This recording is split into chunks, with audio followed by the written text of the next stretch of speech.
I now instruct supporters in the motion to substitute minority report number 1 for proposed section 7 of the platform to approach the microphone to present their motion on my left. I also instruct opponents of such a substitution to approach the microphones on my right. The proponents of this motion will select 3 speakers who may each speak for a maximum of 3 minutes. The opponents of such a substitution will select 2 speakers who may speak for a maximum of 3 minutes each as well. I will call on the first proponent to speak for 3 minutes.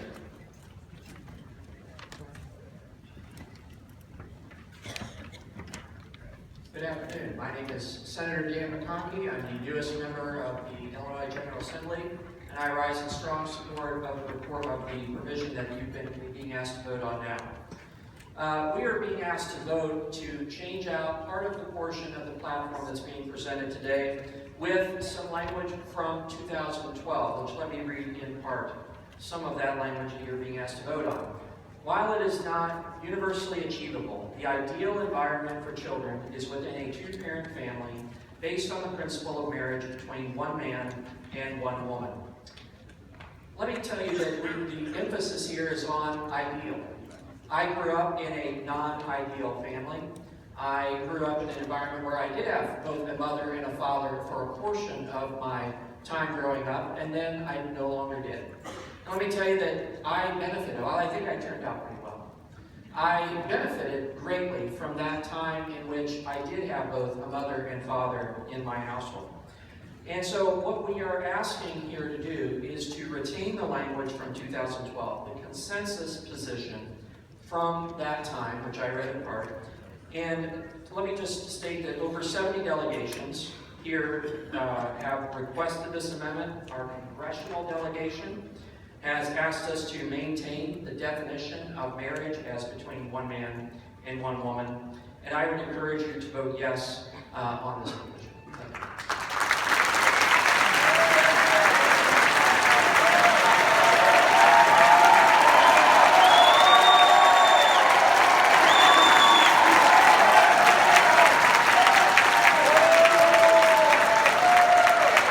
Thank you all for being here today. My name is Terry Bryant. Oh, sorry. I'm anxious. We have our first opponent to the resolution with the amendment that they'd like to take and speak this time. As most of you,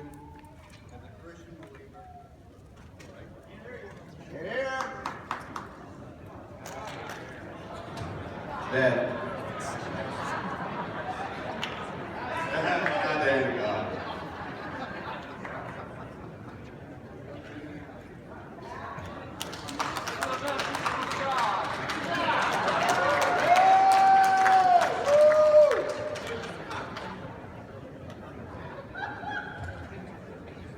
What I was saying is, as a Christian believer, having been in ministry, when I'm with my wife and my daughter, and I see the things coming down the pipe, it concerns me.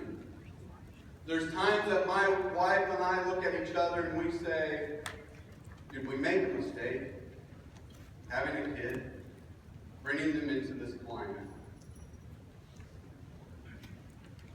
So I understand and grasp what you're struggling with, and because of that, because of your voice to us, there is language in what we recommended to the delegates as a whole in order to protect religious freedom and stand for our right for free expression thereof. When I was in ministry, we would talk amongst ourselves, ministers, and say, when is the day that we're going to be in a pulpit and we're either going to be arrested, our 501c3 is going to get stripped because we say something that is not politically correct. Ladies and gentlemen, that battle is now. We're seeing it all over the place. And in what we presented, that is not in the 2012 version, states that we do not believe that the federal government has the right to tell any person to do anything that would go against their beliefs. So when you look at this document and you vote, this is the battle we're at now, as multiple speakers up there indicated. This is the battle. The line has been moved while we've been talking. The battle now is, are we going to give up our religious freedom to stand for what we believe and just go quietly in the night, arguing about other things? I urge you to vote down the amendment.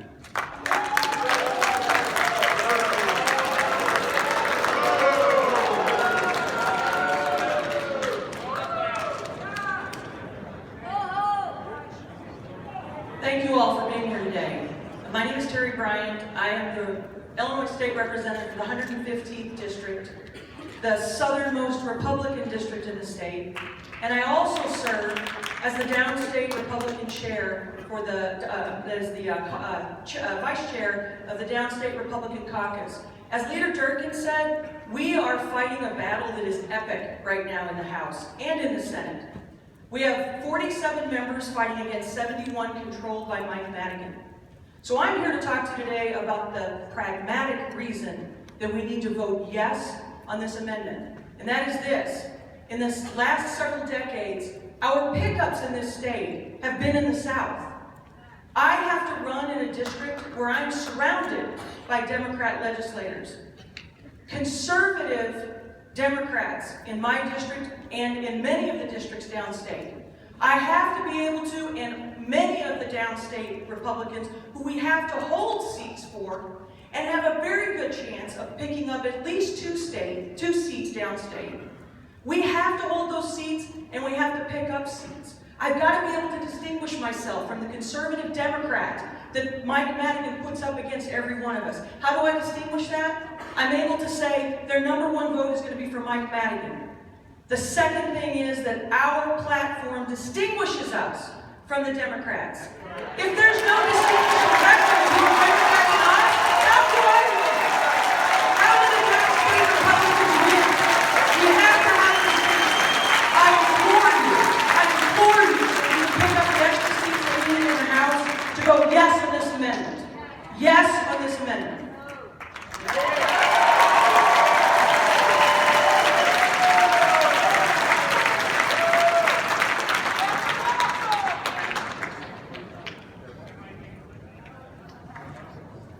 I'm Ryan Higgins. I'm the State Central Committee member of the 8th District, and I was a member of the Platform Committee. We started with a huge diversity of opinions on some of the most important issues before our party, and initial positions on the committee range from maybe we shouldn't have a platform at all, maybe it should be watered down and not have social issues, or maybe it should be more prescriptive than the current 2012 platform. Now, I'm going to defend here the supermajority opinion, 3/5 supermajority opinion of the people that actually studied this. And unfortunately, there's been a lot of misinformation put out there about what it actually says. So I think the best defense of this recommended platform is actually to read a portion of it. We recognize that a strong family, based on the institution of marriage, sanctified by God and strengthened by the legal protections afforded to that institution by government, is the basic building block of society. Accordingly, we support public policies that promote the formation, endurance, and autonomy of the nuclear family, and that empower parents to provide a safe and nurturing home for their children. Now here's the next section that's not in the 2012 platform. We recognize that religious freedom is the first freedom as enshrined in the First Amendment. While we oppose discrimination in any form, we also oppose public policies that seek to compel or coerce individuals, businesses, religious institutions, or other organizations to violate their core religious beliefs. If you vote for this amendment, it is not in the platform. It is not in the 2012 platform. Now here's the language that may be of concern to some people, and I ask you to think about it. We acknowledge and welcome the diversity of opinions within our party regarding families, Go home. Including the views that marriage is defined as one man and one woman. That is here, I'm reading off the page, that is in the platform. That non-traditional families are worthy of the same respect and legal protections as traditional families. And that marriage ought to be approved for religious institutions and not government. All of that is in a supermajority recommended platform. Now, then I'm going to close and ask you a couple questions to crystallize this issue for you. Are you prepared to jettison the work of a 3/5 supermajority of the committee? Maybe you are, but let me ask you another question. Are you prepared to remove religious liberty, the single most requested new item from this platform, from the platform entirely? Are you prepared to remove God from our platform, like the Democrats did at their national convention in 2012? God is in the recommended platform, but not in the 2012 platform. And finally, are you prepared to remove the notion that good Republicans may have a diversity of views on this issue?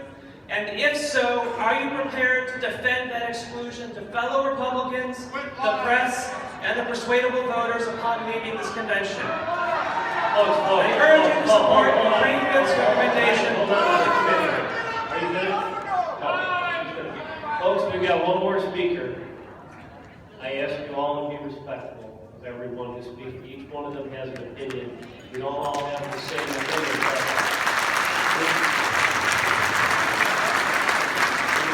We need to be respectful of everyone's opinion in this room. That's why we're Republicans. Thank you, Mr. Chairman. My name is Peter Breen. I serve as an attorney who specializes in pro-life, religious liberty, and family-related issues. But I am here today as the state representative for the 48th District, where I represent the village of Lombard, Glen Ellen, and Eastern Wheaton and surrounding communities in DuPage County. And I would tell you something about the platform language. I certainly think that there was a good intent there, but there's a problem. Folks, everyone in favor of changing the platform language, at least everyone I've heard of, is not, there's a difference there. And you may look and say, wait, the three speakers over here are proponents. You've got state senator, state representative, another state representative. You've heard a congressman. You've heard all these elected Republicans that are saying, hey, let's not redefine marriage right now. This is not the fight we're looking to have. And let me, that's good. Now, here's the thing. Now, the reason I always say I'm here as a state rep because I'm here to win seats and advance the Republican Party platform. And I'm telling you that the way to do that best is to vote aye on this amendment to maintain our broad consensus language from 2012 that reaffirms the simple truth that marriage is between a man and a woman. Folks, look, you guys are the ones out knocking doors, making phone calls, and as are we, the ones who are elected, that you put on the ballot, that you get elected, and then you trust us to go fight for you. There's no groundswell out there amongst Republicans to change the definition of marriage. It just isn't. So for that reason, what we're saying is, hey, the platform, the rest of it is fine, but look, one man, one woman is key. It's a core Republican principle across the country. And I got to say something. I've heard a lot of folks who say, hey, we can't get elected if we do that. You know, we're going to lose the young folks. I'm 39 years old. My volunteer corps is the young to the old, everywhere in between. You've got upstate, downstate, folks from all over. We're having no trouble winning our elections, so this platform plank is not the problem. So I would urge you to vote aye, and then let's continue on. Let's go win in November. And I do want to thank the chairman for allowing us to have this floor vote, floor debate. We've had an open debate. We've had a little fun with it. Sounds like the Illinois House. But we're going to have a nice fair vote. And you know what? This is what Republicans do. We have floor votes. We talk about it, and then we have a vote. Then we're going to move on. We're going to get our president elected. We're going to get Donald Trump in there. We're going to win all these elections down the ballot. And we're going to go forward. Thank you, sir.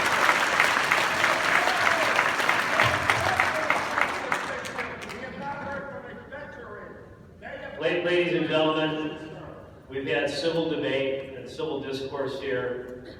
I ask that the vote be conducted in the same manner.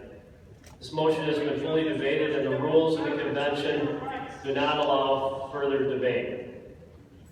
In the interest of transparency and determination by the chair, I will now order a standing counted vote. All persons not presently wearing a red delegate badge shall now retire to the rear of the hall and be seated in the guest area.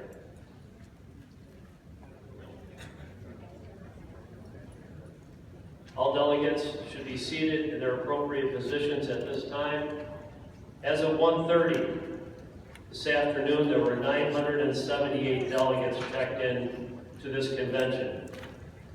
I now order the assistant parliamentarians to take their places and be ready to hand count the standing voters. Those in favor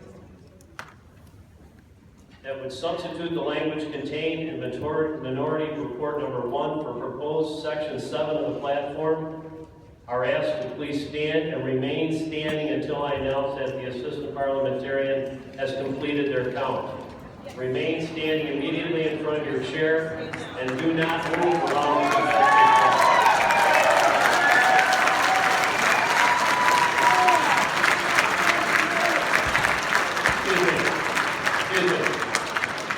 If you are not in favor of the motion or wish to abstain, remain seated. An absolute majority of the number of delegates checked into this convention is required for passage. Thank you. If you could just stand and remain standing until we have this count, it would be greatly appreciated. Thank you.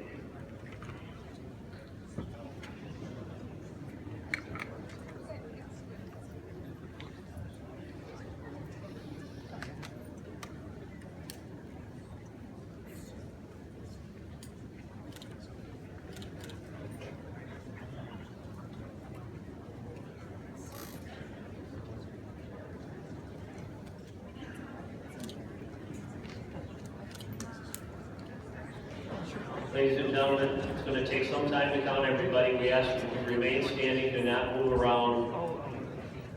We'll take a little bit of time.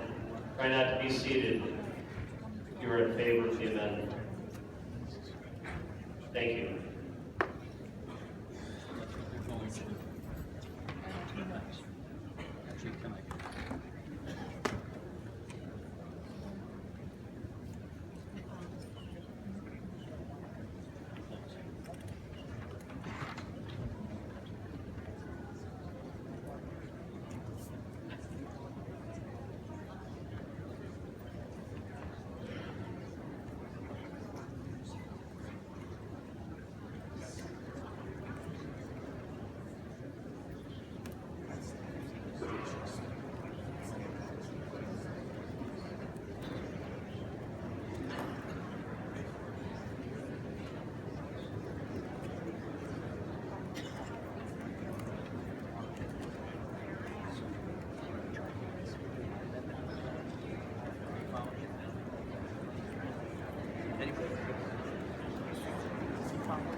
These are the people in support.